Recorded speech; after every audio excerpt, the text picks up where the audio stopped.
Apakah mereka yang menjadi subjek atau penyelenggara pemilu? Jelas. Tapi mereka juga adalah objek.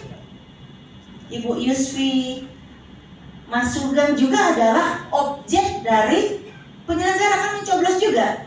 Sehingga bagaimana caranya itu? Berkecamuklah di situ di dalam hati sebagai penyelenggara dengan mencoblos.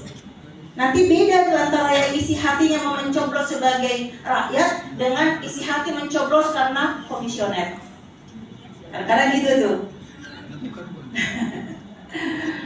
Mohon maaf ya Mbak Isi ya, kita sama-sama orang Sulawesi jadi ngomongnya agak-agak kencang gitu ya. Tapi kalau dosen memang harus kencang. Jadi kalau penyelenggara agak lembut-lembut wajar, namanya dari atas ya. Kalau kami independen aja. Nah, mengapa semuanya harus digugah? Jadi bukan kalian di undang-undang ini aja yang harus digugah kesadarannya. Bukan parpol, bukan hanya ormas, bukan personal, bukan mahasiswa saja, penyelenggara juga gugah kesadarannya. Negara juga gugah kesadarannya sebagai penyelenggara. Ada di sini swasta nggak? Ada nggak organisasi swasta? Ini harus dipanggil juga Pak Naikkan. Berarti kan lain kali harus diundang juga tuh. Seolah-olah swasta atau pasar ini sektor privat ini seolah-olah tidak ada kaitannya dengan pemilu. Padahal mereka juga menikmati kalau politik lancar, investasi bagus. Ya kan? Mana pihak swasta diundang kalau sosialisasi? Harusnya mereka juga dilibatkan toh. Mereka bagian dari politik. Dan harus disadarkan, oke, ekonomi.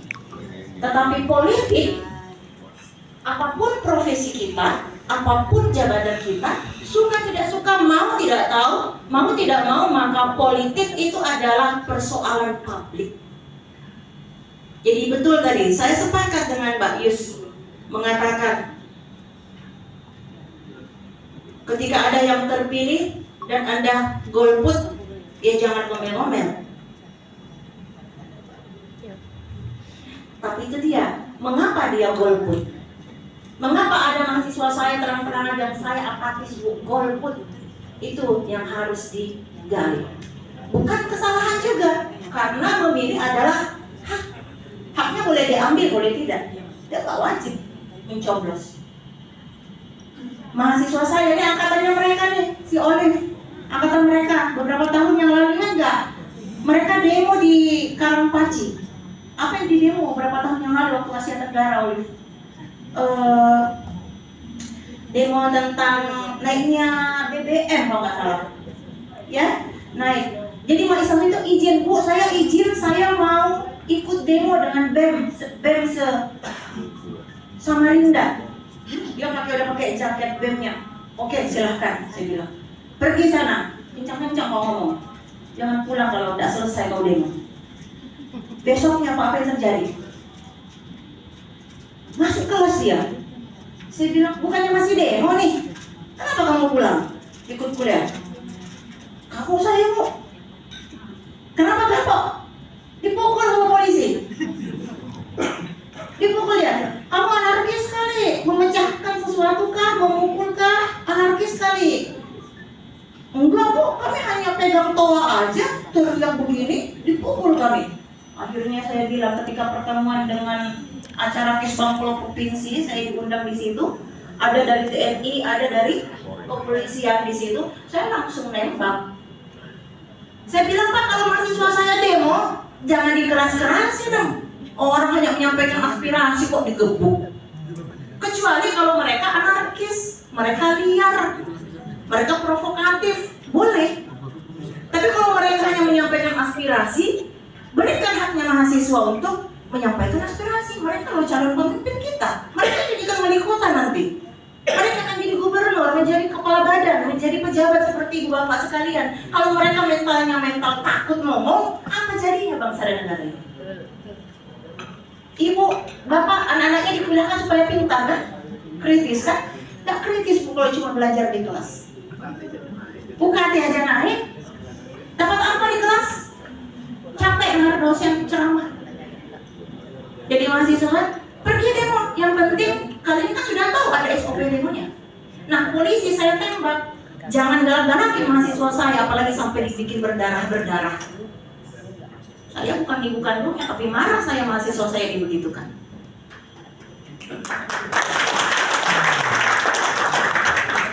Ya, itu yang saya ngomongin tadi, polisi TNI juga penuh nih. Siapa tahu besok-besok ada gaduh-gaduh terus dia mukulnya berdarah-darah lagi, makin apatis. Ya kan? Makin apatis. Padahal itu mahasiswa-mahasiswa kritis dan pintar menjadi apatis. Sayang banget.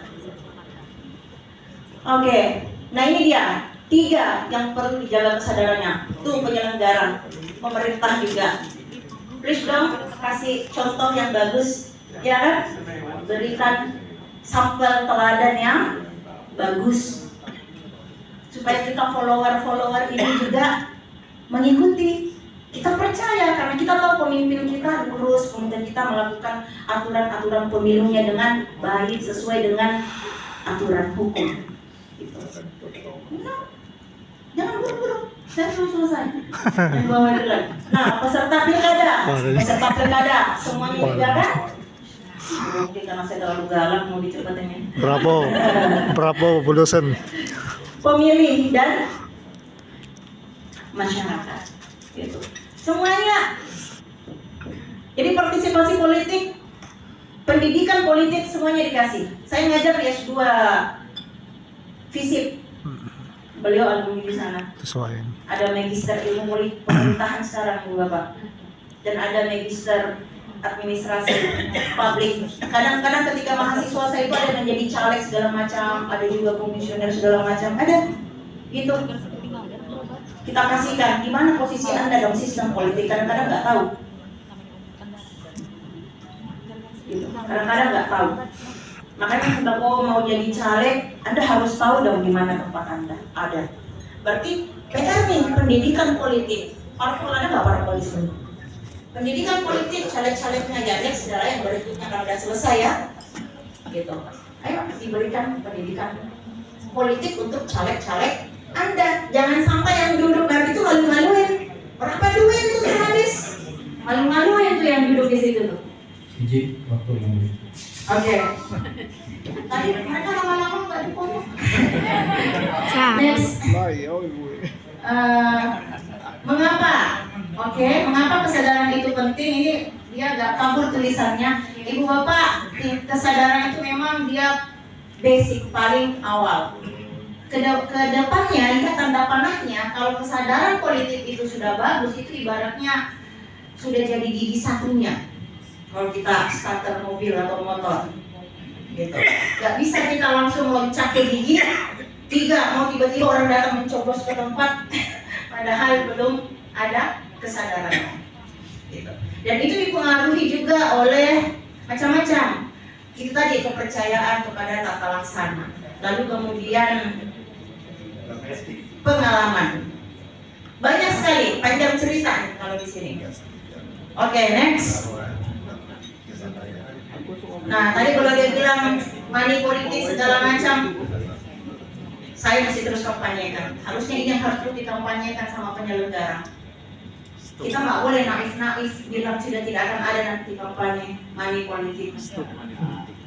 Naif kita kalau bilang begitu. Di depan mata loh. Ada videonya, ada apanya, dan kita hanya mau bilang nggak ada money politik. No, ini harusnya tetap dikencengin ini, khusus tentang topik-topik ini.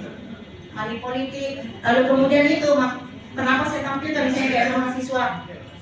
Kenapa? Karena Anda sadar bahwa mahasiswa atau anak bukan penikmat uang orang tua, harta orang tua. Gitu. Tolak politik uang. Ya memang betul, kalau orang susah memang, tapi kita juga nggak boleh bosan ngomongin ini karena tetap ada. Hari ini gitu loh, kita memang sengaja dibuat lapar supaya kita gampang dirayu, kita gampang digombal, gitu. Karena kesadaran tidak ada, akhirnya kita mudah diiming-iming dengan uang, dengan itu, dengan ini, dengan nasi kotak. Next. Ini tadi Pak Miftah. Dan bagaimana cara kita berpartisipasi? Tadi sudah oleh beliau. Cuma supaya kena nih temanya, Pak. Saya sengaja dikena supaya kena temanya kan. Caranya bisa secara individu, bisa secara kolektif. Ibu-ibu, bapak-bapak yang datang pakai seragam organisasi itu secara kolektif, ya bersama-sama menyampaikan aspirasi. Ada yang tidak beres Pak, bikin surat Pak, stempel kop lembaga organisasi. Ada rasa kejahatan, tegur, pakai kop organisasi. Terjadi nggak itu di Indonesia? Atau di Samarinda misalnya? Nggak terjadi. Ada yang salah-salah, bikin teguran secara kelembagaan. Nggak usah secara individu, bahaya juga. Nanti ada yang was-was kalau secara individu. Secara kelembagaan aja ada. Pakai, itu gunanya kita berkumpul supaya kuat satu suara, bukan individu yang kena. Jadi kalau salah-salah, awasi Pak. Bawaslu juga harus diawasi, pengawas juga harus diawasi. Ada dewan pengawasnya tuh, itu dewan pengawasnya diawasi juga. Ya kan? Kita semua adalah, itu disebut dengan kontrol sosial, check and balance, kontrol sosial, gitu. Kemudian ada juga secara terorganisir, kayak BEM mahasiswa, ya. Ada juga secara spontan. Nah, kalau saya masuk kategori individu dan spontan. Masuk kategori individu dan spontan. Kemudian ada yang cara legal dan ilegal partisipasinya. Legal ya seperti ini kita datang. Ada ilegal, bagaimana yang ilegal itu Pak? Contoh, coblosan yang tidak ilegal. Apa? Dan dia tetap mencoblos dan diizinkan misalnya sama KPU, padahal dia tidak terdaftar. Bagaimana kalau misalnya dia 2 kali mencoblos? Bocor kan suara? Nah, Bocor. ya kayak begitu. Nah, itulah yang kemudian mempengaruhi keputusan politik. Jadi hal-hal receh, hal-hal remeh-temeh besar efeknya terhadap bangsa dan negara. Makanya persoalan jurdil tadi, jujur dan adil itu yang harus digoreng-goreng sama KPU, sama Bawaslu, sama penyelenggara. Itu harus digoreng-goreng. Karena itu yang sudah mulai kita kehilangan kepercayaan publik itu di situ. Next. Terima kasih. Terima kasih. Terima kasih. Assalamualaikum warahmatullahi wabarakatuh. Terima kasih Ibu Serena sebagai